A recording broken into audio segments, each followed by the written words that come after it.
thank you. That was shockingly great. I'm not used to any disappointment in my life. Ha ha ha ha ha. Well, thank you guys for being here. Unfortunately, things are going to be a little shorter than we anticipated. You guys showed up late. No, I'm just joking. But we're going to try to squeeze in as much information as we can. Thank you guys for being a part of this. Thank you guys for being a part of this. These guys are amazing. Please give them a hand. I'm here for it, and I want to make an impact in my city. I would also like to thank Craig. I would like to thank all the volunteers here at the Luminarium. I want to thank Kim. I want to thank Matt. Thank you guys for believing in this journey and this vision. Thank you to all the volunteers. Thank you to the content partner for being here. All the community members. That means all of you guys, because it'd be really awkward if no one was in the seats and we were just talking. And also, Allie Pike, I want to give a personal shout out to her. She's not in the room right now, but she's also helping me not get a headache right now. So big round of applause. Let's get this show on the road. This is the official large-scale meet and greet by Jordan Ninja. Who's ready to get to it? All right, everybody's excited to be here. Just wanted to put some respect on everybody's name, do some quick little introductions, and then we'll get right into it. So Jordan the Ninja, musician, actor, dancer, drummer, vintage lover, Omaha's self-proclaimed poet of the fine arts, one of the people who made today happen. He's the guy who turned Omaha's road construction into viral content and had the whole city laughing about it. He runs 2 creative projects, moves across every art form he touches, and has the nerve to be this fly while doing it. Cameron Logsdon, 2.5 million followers, celebrity impressions that broke the internet, and honest, real talk about fatherhood and identity that made people stay long after the laughs. NBC, BET, The Tamron Hall Show, Still Omaha.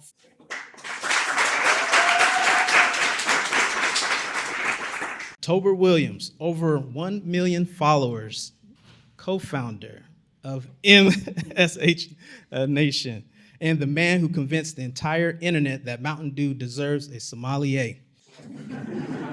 If you don't know French toast poppy yet, today is your introduction.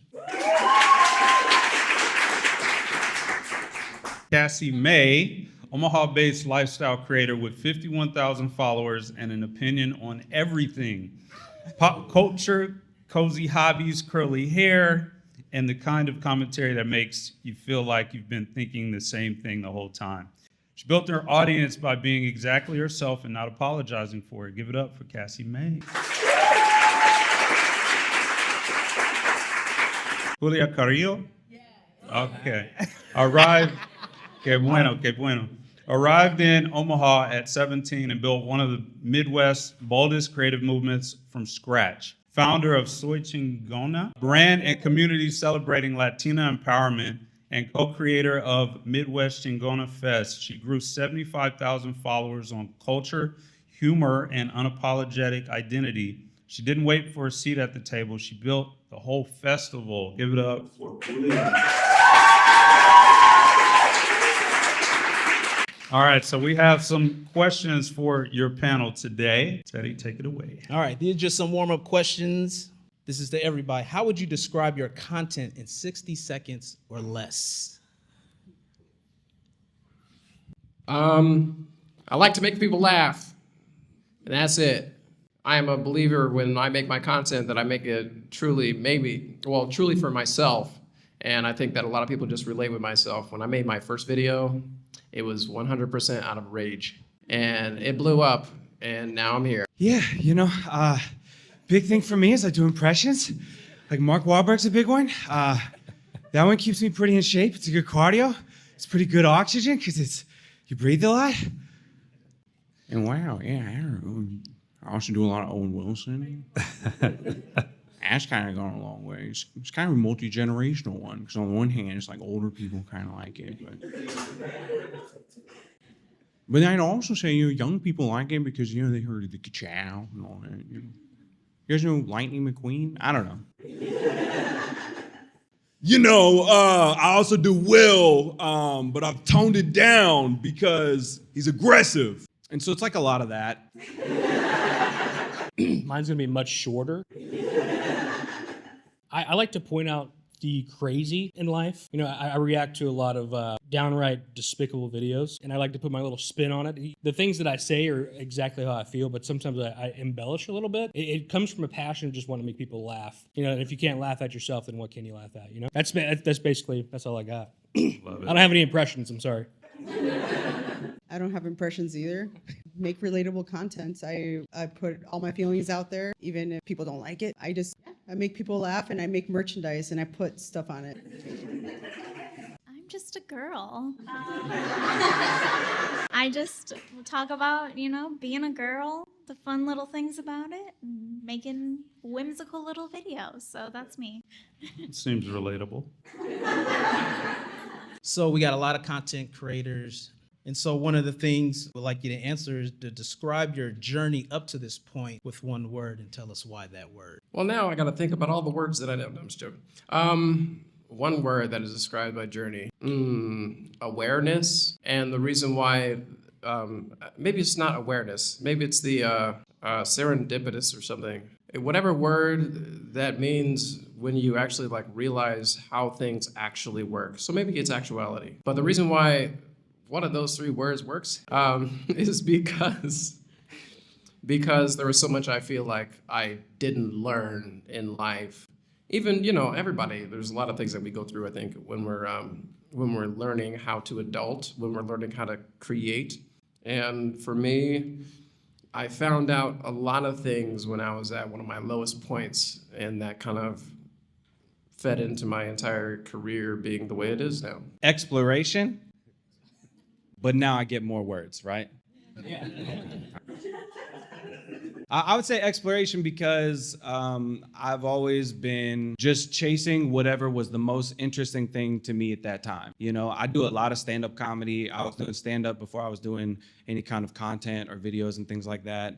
And before that, I've done a lot of different types of performance. And, you know, between doing impressions and making internet videos and sketch comedy for the internet, and then also doing stand-up and also doing other types of performance, the thing that I've learned is whatever you decide that you're going to do, just do it because it's interesting to you.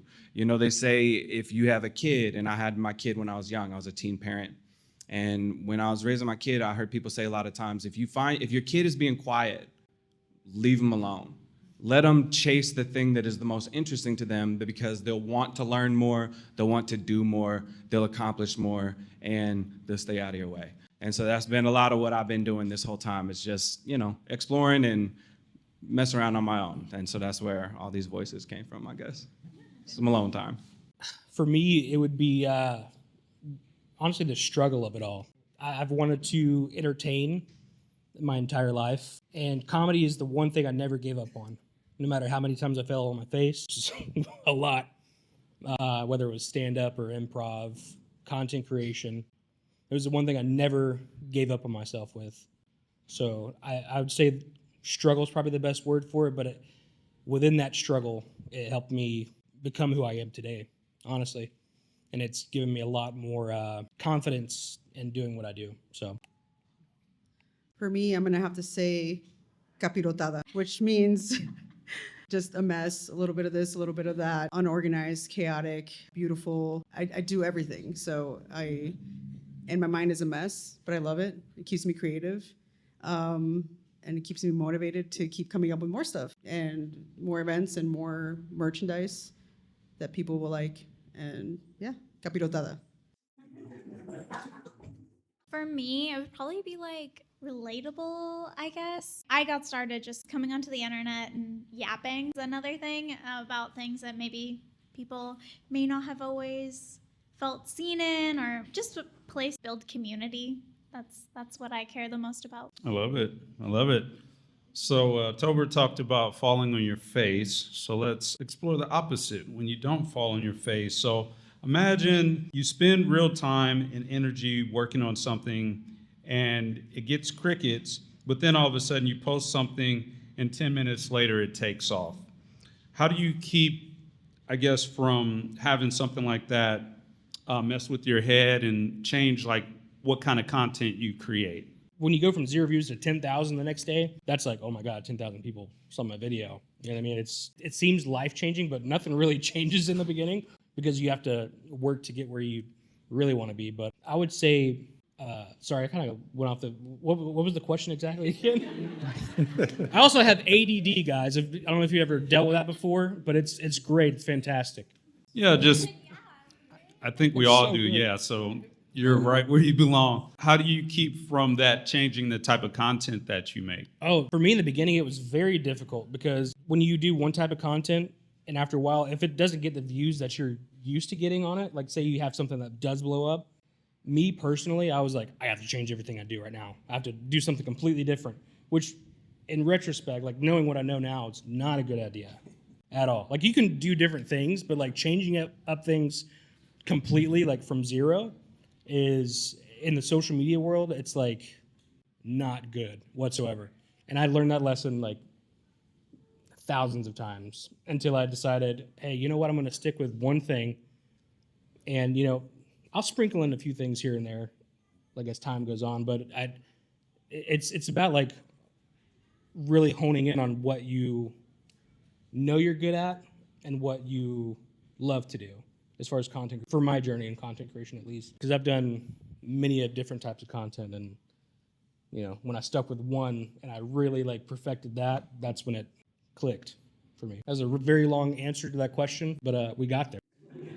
Something else is like not necessarily having like a niche, but I've heard it be like stay in your lane. So like if you are really good at talking about your opinions on the internet, like that's something you can do over multiple places. Or if you're, you know, you make skits or something, you could make skits not just about like construction in Omaha, but you can make it about literally anything you do in your life here. So I think it's like being willing to evolve with what's happening and like with yourself, because you're a human being and you change over time. So keeping it fresh for yourself and for your audience. Do it. I also want to speak to that because that's also, I think, really important. For those of you, is there anybody who actually creates content right now, as far as like what they do? Any small businesses, nonprofits here that do content, social media, want to get the attention from that? The important thing when you're making this stuff, and I think this also, maybe this is a question you already asked before, but it's doing you and entertaining something that you do that will really, I think, that resonates with people, because everybody, there's like 8 billion people on Earth. There's no unique experience, unfortunately, which doesn't really make us special, but what's cool is that not all 8 billion of us are highlighting those things. Like when I first made my first video, I was mad and I did it 100% for me. All my content I've ever done, I've only done it for me up until that first video came out that was about construction. And everyone was like, wow, we're all thinking the same thing. And then I actually started to care. I didn't really care. I didn't really care at all when I started doing this stuff. I made it purely because I was angry. But everyone's getting angry. And that's exactly why it resonated with not everybody in the city, but a lot of people in the city. And it's the same thing about laughs and shared experiences, you know, like what Kassie does when you do some of the most relatable content that's just like, you did a 30-second video, pay the movers. It got late, it went viral. All she did was says, pay the movers. I don't care, just pay the movers, and boom. Right, exactly, because we're all going through different experiences, you know. There are a lot of creative fathers. There's probably a lot of them in the room. And who best to be able to tell people about creative fathers? I'm not a dad. I can't do it. But you probably have stuff in your back pocket that's just like, being a dad as a creative. It's like that. It's also what Kassie was saying about being willing to evolve as a person. That's really important, because my content has evolved. And even, I think, after the second video I did a video that was completely in the same style, but it was not related. It was like about skipping rocks, you know, and that one didn't really go anywhere. But now I make videos about all sorts of things that aren't just about construction. And it's just like, you know, you just got to change with the times and stay consistent, I suppose. All fair. We're short on time, so I want to ask one final question, and then we'll turn it over to the audience. So get your questions ready, okay? This question is for the entire panel. Want to understand that first moment that you realized that you impacted someone with your work? How did that happen? Like, tell that story of when you encountered that person and what they said to you. I feel like I've had a few of these moments, but there was a moment that has really stuck with me. I was playing at the farmer's market in Exarban a couple weeks ago, and this lady walks up to me, and she's having the most terrible day.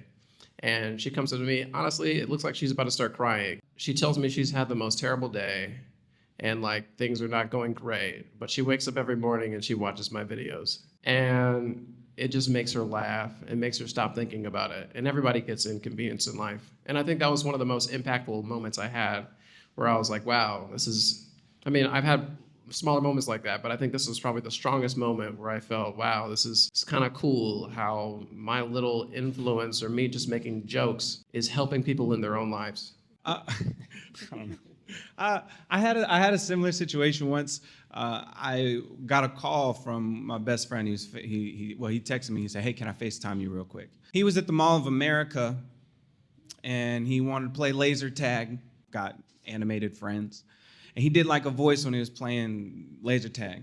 And the guy that was running the laser tag said, "Oh, you do some voices? I do voices." He's like, "I follow this guy online. He does this one really good." My friend goes, "Is it Cameron? Cameron Logsdon?" He's like, "Yeah." He's like, "I'll call him right now."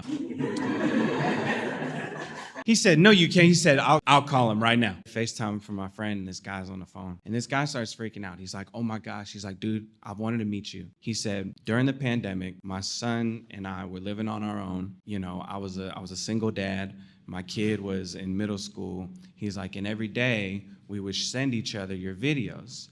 And it was just something that was bringing us closer together. We were laughing and say, 'Oh, did you see Cam do this one?' And then they would try to do it themselves. And they'd do these things." He said, "You changed our whole relationship.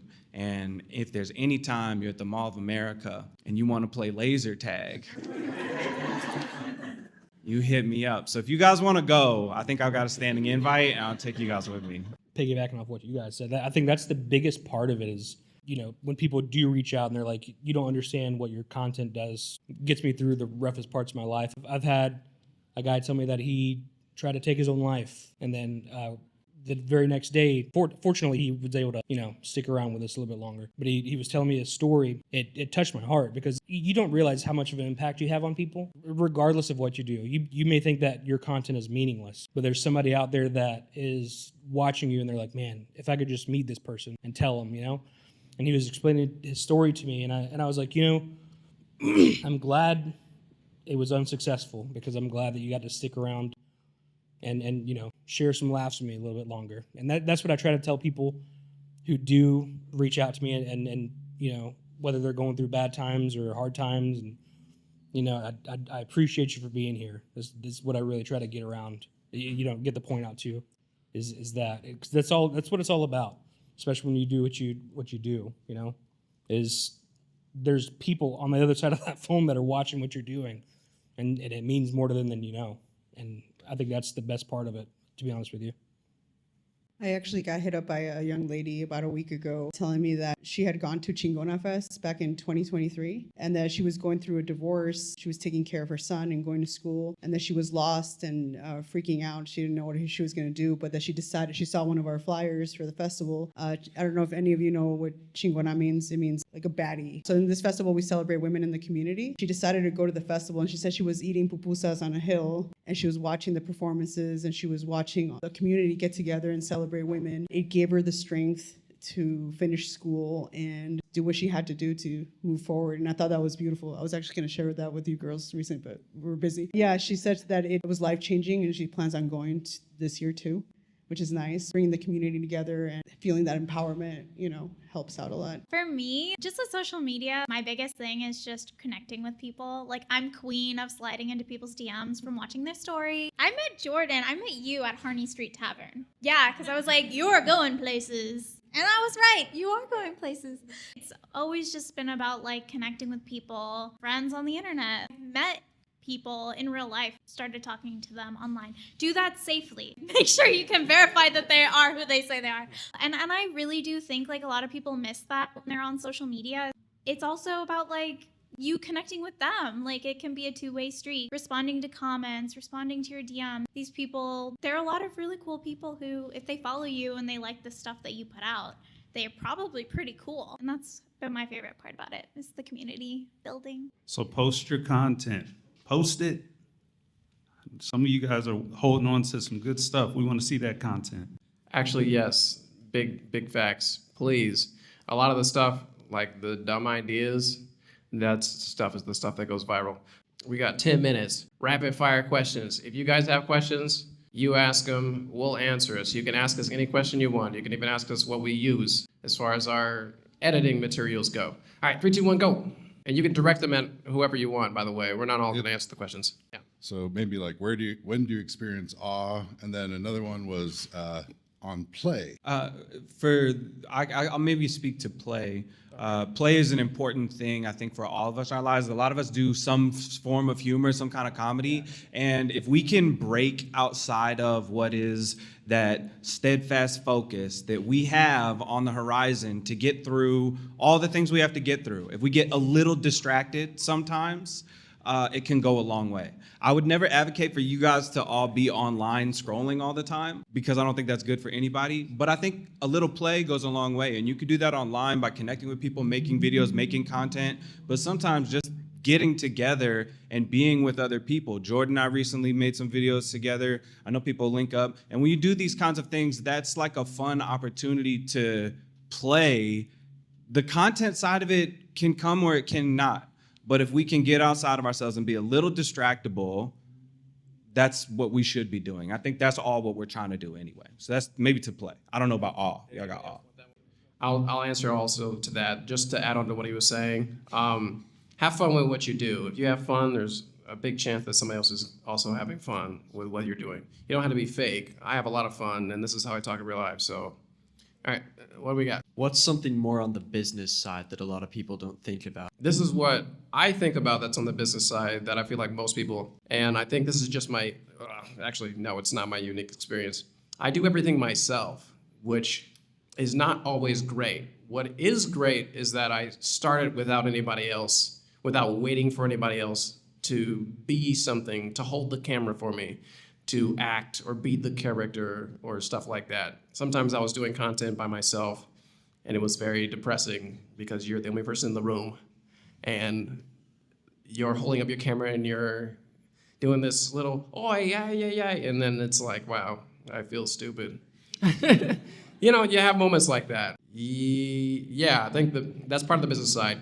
The hardest part that I'm having right now is delegating authority. But that's what put this business, that's what make this whole visit happen. All right, we got 2 more. All I think about is business. I think I've been on survival mode for way too long, so all I think about is how can I make money so I can survive and keep doing this? Because this is my full-time job. I have my brand and I host festivals. That's what I do.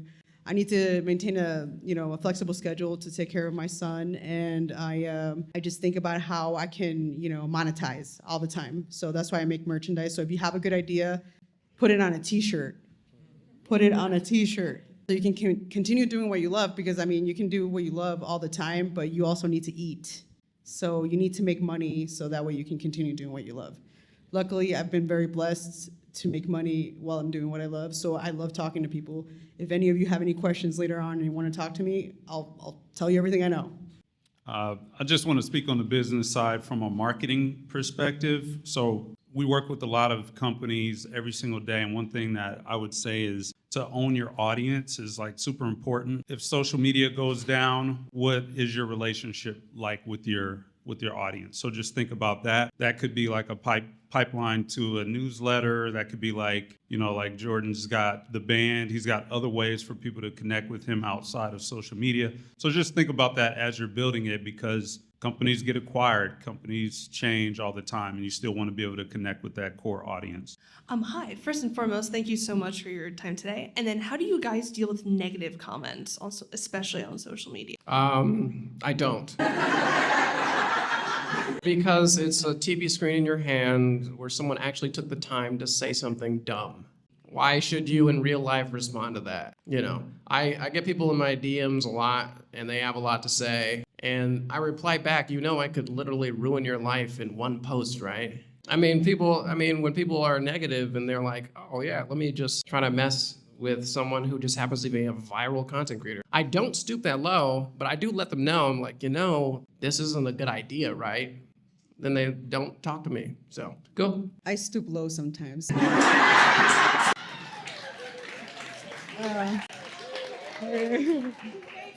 Yeah. When I don't, I thank them for their comment because they're giving me money. They're interacting with my posts, and every comment, every like is money. So I thank them for their time, and they get really mad and they keep going, and I keep thanking them, and it's beautiful. I love it. Do you guys ever have rough patches where your views or likes or something will drop down really low for a You don't even understand it. No, totally. I think my audience has changed several times because I've changed several times. I started out making beauty content, and then I switched where I couldn't make beauty content anymore. I used to work for a hair care company. They were like, you can only talk about our hair product. And I was like, y'all don't pay me enough to only talk about you. So I stopped talking about beauty entirely. And then I switched my type of content, and then, things always change. It ebbs and flows, but as long as you're making stuff that you like and you feel proud of, that's all that matters. Can any one of you touch on rebranding? Rebranding is very difficult. I would say for the longest time, if any of you watch my content, you are probably looking at me right now being like, I didn't understand this is how this guy talks. He usually has an accent, a very Southern accent. And I feel like personally my rebrand was a lot of delving into what I grew up around. I have a very Southern family. I didn't start getting eyes on me until I started putting on the Southern accent and being like, say psych right now. I can't believe it. You know what I mean? Because it adds a little spice to it. You know what I mean? So I think rebranding, it can be very difficult, especially if you are very adamant about what you're doing, and maybe it's not necessarily working out the way that you want it to. But it's difficult, but also it can be very rewarding as well. But you just have to stay focused on what you really want. I would say, from my personal experience, just stick with it. Because you're going to be like, wow, this really sucks. I wish I could go back to what I'm doing. It all depends on especially whenever you change and you start getting more viewership, that audience changed. So if you go back to what you did before, it's like you did all that for nothing. I hope that answered that question better. I'm really horrible about answering questions. So, As far as rebranding goes, it's more like evolving. Nothing really stays the same ever. I mean, when I first blew up on social media, it was because I was doing fashion.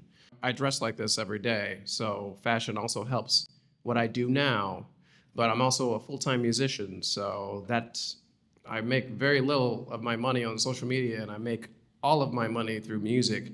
Evolving, I think, is how it is. If you're able to ebb and flow with the times or trends, I'm sorry I said it, forgive me.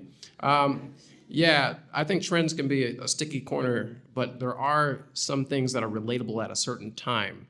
They're like the outlining trends. Not that you gotta feed into pop culture, but you gotta stay flexible. All right, we got time for one more. Who goes up? Boom. Is it hard keeping your personal life and your social media life separate? And how do you guys manage that? I would say part of this kind of goes into rebranding and a few different things we've touched on. But social media really changed for me when I started treating it like it was my own, like I had already made it. I had rough patches. I was, I had started taking off on TikTok. I was maybe at 25,000 followers on TikTok at the time and not very many on Instagram. And I was just really not sure what to do, but I just kept making what I was making. And then I said, actually, I've been treating all these social media things like I always have, like a person. This is my friend, whatever. But I wasn't thinking about it like, oh, if I were a business, if I myself were a business, and if you came to my page, you wouldn't want to see oh, this is my family, these different types of things. I just started taking it seriously in the sense that I was like, what I put out there is going to be a reflection of what I meant to put out there and not just what everybody in my life gets to see. And so think about things like close friends. That's these apps trying to push you towards that balance where it's like sometimes I'm gonna take photos and they're not gonna go online. But then when I do post things online, I'm doing it with intention. Around that same time, I blew up. My first videos started hitting millions of views. I gained 50,000 followers in like a day. And then I just kind of continued growing because I started treating it like a professional. And then treating it like a professional also meant that I stopped being on it all the time. So I stepped away and I said, now's the time that I'm gonna be on it. Now's the time that I'm not. And I separated that from a creator side and also the side of me that wants to be distracted and just watch some stuff because it's fun. But I was just a little more aware. And the more aware I was with how I interacted with all of it, the better it all went for me. I think it's really important, like what you were saying too, remembering like when you post something publicly, it's public. So like thinking about any kind of relationships that you have, you know, some things I don't share publicly online just because I care about other people's privacy. You're not just caring about your own privacy, your loved one's privacy as well. You don't want to air out all your dirty laundry on the internet all the time, especially if it involves other people. Like only invite people into what you're willing for them to give their opinions about. Remembering that people don't know you, they know the version of you that's on the internet. And also with that, even if you are putting out that piece, make sure it's a piece of you. You know, there's a lot of people who do TikTok live dances. And guess what? If they stop doing that, nobody's gonna want to watch them anymore. If it's not what you really want to do, don't do it. That's what I gotta say about it. Because I can talk all day. And now people like to watch me talk the way I talk every day. And that's lucky because some people get caught in a loop where they have to be something that they're really not. That's like becoming a celebrity. I met somebody on Pink's team when she was in town, and he was telling me about how every time she goes off stage, she's losing her mind. There's like 5 people on staff that are just trying to make sure she's okay so she can go back. But she's stuck in this loop of being so famous that she has to perform 7 nights a week. That's miserable, unless you want to. Thank you guys very much. We are extremely over time, but please give a hand to everybody here. We got Kassie Mae, Julia Carillo, we have Tober Williams, Cameron Logsdon, we have Teddy and Dion hosting this panel. Thank you guys. Thank you again to our sponsors. We're gonna jet a little and get to our designated spots. If you guys have a map of the place and you guys know where we're gonna be at, come check us out, come say hi. If you want photos, we are doing that as well. You can also ask us additional questions and buy merch. Huzzah!